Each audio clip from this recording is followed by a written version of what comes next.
Kolumnama u Večernjem listu Nino Raspudić postoji institucija koja uveliko formira javno mnijenje.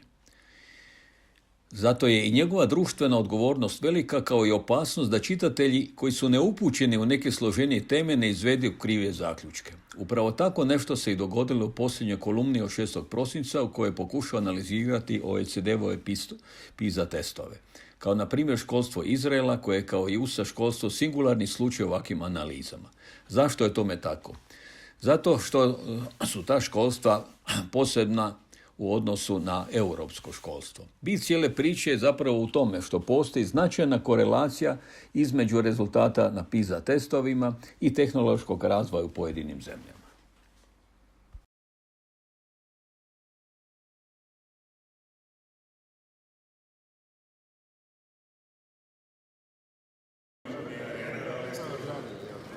Dragi gosti, uzvanici, dragi prijatelji, svi vam želim dobar dan. Došli u ovaj prekrasni ambijent, gotovo da mi ne treba mikrofon kako je akustičan.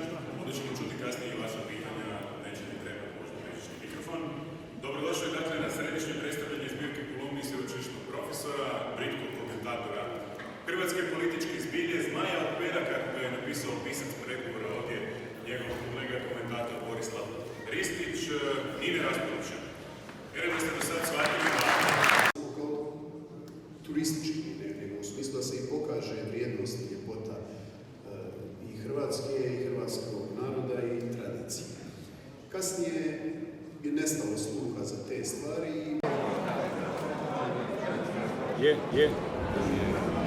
Ja sam Miroslav Dorišić i neobično mi je drago, ja sam mislio danas samo uživat Nino.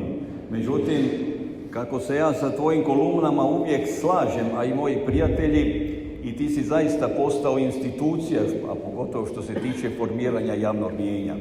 Ja sam se već malo zabrinuo da se ja stalno s tobom slažem. I jučer se dogodilo nešto interesantno, kako ja već 3 godine imam embargo u Večernjaku, ne mogu pod svojim imenom i prezimenom napisati nijedno reagiranje, nego se služim pseudonimima, bilo ih već jedno 20. Jučer vidim, pored svoje kolumne između tebe i Ivkošića, moja Emilija Zekanović piše o PISA testu. I ja pročitam sav sretan, sve su prenijeli, a onda vidim tvoj tekst. I onda se počnem križati u ime oca, šta je sada došlo mojem Nini, on je malo ausglajzao, odnosno rekao bih promašio ceo fudbal. Ja sam ti poslao e-mail, na što posebno mislim. Ti si kao kontraprimjer spomenuo zapravo da je Izrael taj koji zapravo govori o tome da PISA test baš nije nešto vjerodostojno. A ja sam ti odmah mailom poslao da je Izrael i Amerika su singulariteti što se tiče obrazovanja. Sad ja ću zaključiti samo time da mi je zapravo drago da smo se razišli ovdje i sa Petrom sam upravo govorio da ćemo dogovoriti jednu tribinu poslije vašeg 5. dana da bude za one koji se malo više razumiju s tem područje. Nema mi na tome zamjeriti. Evo, to je moj komentar samo.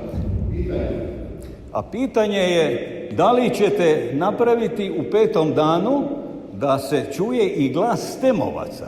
Jer sam vas jutro slušao, to sam rekao i Petru, gdje neke stvari ipak ne razumijete kao što se ja ne razumijem u povijest umjetnosti, na primjer, ili u sviranje violine. Hvala vam lijepo. Evo, hvala.